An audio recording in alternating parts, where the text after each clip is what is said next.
আসসালামু আলাইকুম সুপ্রিয় দর্শক, স্টার কুক অ্যান্ড ব্লগ পরিবারের পক্ষ থেকে সবাইকে স্বাগত জানিয়ে নতুন আরেকটি পর্ব নিয়ে হাজির হয়েছি। আমার আজকের পর্বে থাকছে ডিম ছাড়া কীভাবে মুসমুসে নুডলসের পাকোড়া তৈরি করা যায় সেই রেসিপিটি শেয়ার করব। আশা করি আপনাদের কাছে আমার এই রেসিপিটি ভালো লাগবে, সহজ লাগবে। যদি ভালো লাগে তাহলে আমার চ্যানেলটি সাবস্ক্রাইব করে আমার পাশে থেকে যেতে পারেন, আর একটা লাইক দিবেন ও অল অপশন বাটনে প্রেস করে আমার নিয়মিত আপডেট রেসিপিগুলো সহজে যাতে পেতে পারেন। এর জন্য আমি নিয়েছি এখানে 1 প্যাকেট স্টিক নুডলস। এখানে আপনারা ইনস্ট্যান্ট নুডলসটা ব্যবহার করতে পারেন। এর অর্ধেকটা আমি ভেঙে নিচ্ছি, এর অর্ধেকটা ব্যবহার করব, বাকি অর্ধেকটা ব্যবহার করব না। এবার এটা কিভাবে ভেঙে নিয়েছি সেটা একটু দেখিয়ে দিলাম। এবার চুলায় একটা প্যান বসিয়ে দিয়ে দিব প্রয়োজন মতো পানি। পানিটা দিয়ে দিচ্ছি লবণ দিয়েছি এখানে 1 চা চামচ।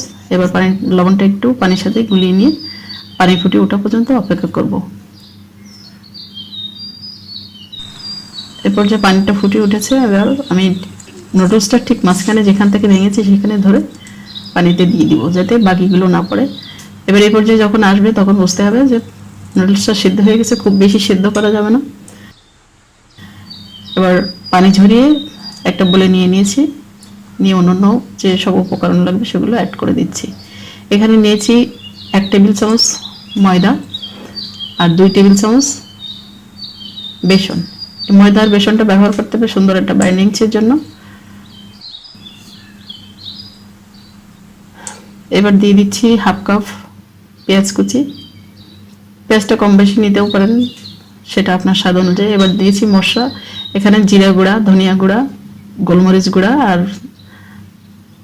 লাল মরিচ গুঁড়া আর চাট মশলা সবগুলো 1 চা চামচ করে নিয়েছি। গোলমরিচটা নিয়েছি 1/2 চা চামচ। এবার সবগুলোকে ঢেলে দিয়ে দিচ্ছি, আর চা চামচে যেটা রেখেছিলাম সেটা দিয়ে দিচ্ছি, আর দিয়ে দিচ্ছি স্বাদ অনুযায়ী লবণ। আগে যেহেতু লবণটা দিয়েছি সেই বুঝেই লবণটা অ্যাড করতে হবে। এবার দিয়েছি বেকিং সোডা। এখানে বেকিং পাউডারটা নিয়ে নিই, বেকিং সোডাটা নিয়েছি। এটা বেকিং সোডাটা দিলে মুচমুচে হয় আর বেকিং পাউডারটা ফুলতে সাহায্য করে।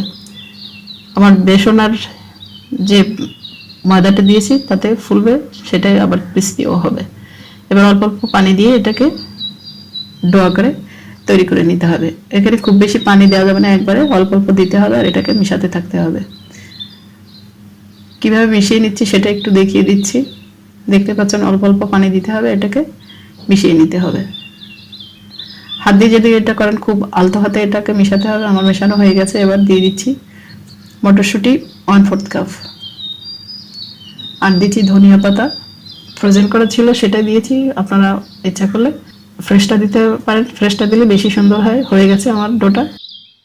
এর ডোটা কি পরিমাণে হয়েছে, কতটা পানি দিলে এটা সুন্দর হবে সেটা একটু দেখিয়ে দিচ্ছি। দেখতে পাচ্ছেন হাতের ভিতরে নিয়ে সুন্দরভাবে যখন বুঝবেন শেপ দেওয়া যাচ্ছে, আবার খুব ছলছলা হবে না, আবার খুব বেশি টাইটও হবে না। টাইট হলে ওর ভিতরেরটা শক্ত হয়ে যাবে, আর হালকা ছলছলা থাকলে ভিতরটা সুন্দর কুক হবে, আবার খেতেও অনেক সুন্দর হবে।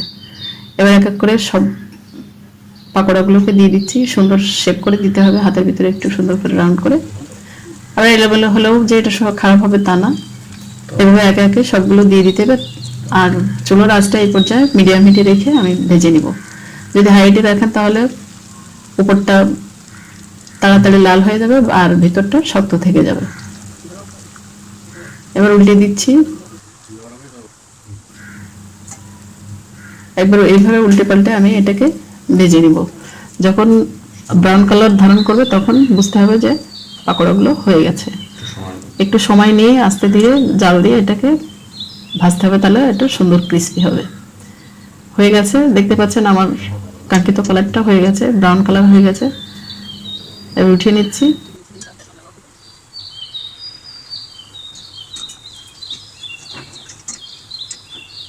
এবার পরবর্তী ব্যাচও দিয়ে দেখিয়ে দিচ্ছি। এভাবে একে একে সব পাকোড়াগুলোকে ভেজে উঠিয়ে নিতে হবে। প্রথমবার যেভাবে করেছি বাকিগুলো সেই একইভাবে ভেজে নিতে হবে।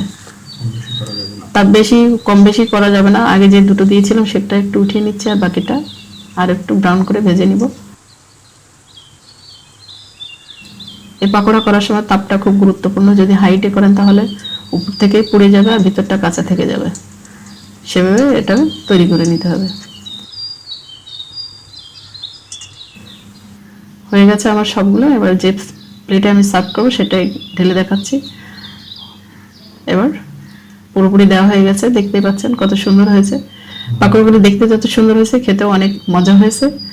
আপনারা বাসায় হলেও একবার হলেও ট্রাই করে দেখবেন। একটা আপনাদেরকে ভেঙে দেখাচ্ছি, দেখতে পাচ্ছেন ভিতরটা কত সুন্দর কুক হয়েছে আর বাইরেরটা মুসমুসে হয়েছে, সেটা একটু কতটা মুসমুসে হয়েছে একটু দেখিয়ে দিচ্ছি। দেখতে পাচ্ছেন হয়ে গেল আমার এই পাকোড়া রেসিপিটা। আশা করি আপনাদের কাছে ভালো লেগেছে। যদি ভালো লাগে তাহলে অবশ্যই আমার চ্যানেলটি সাবস্ক্রাইব করে আমার পাশে থেকে যাবেন।